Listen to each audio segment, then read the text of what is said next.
سلام علیکم دوستان عزیز. امروز ما برای شیندن کشتی کرچشکا آغاز کردیم.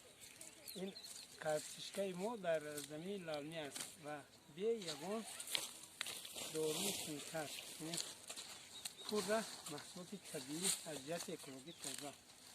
هرچند که برف اومد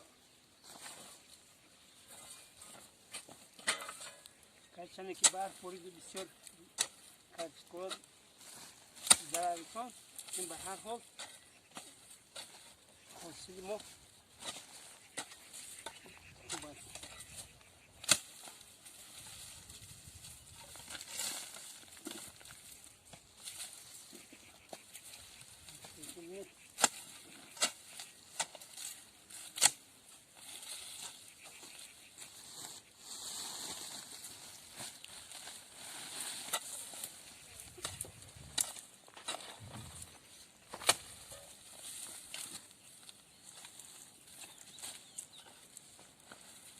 سال گذشته ما در همین زمین کشت کردیم، پور را اویله خدا با همین کرچشکا تامین کردیم.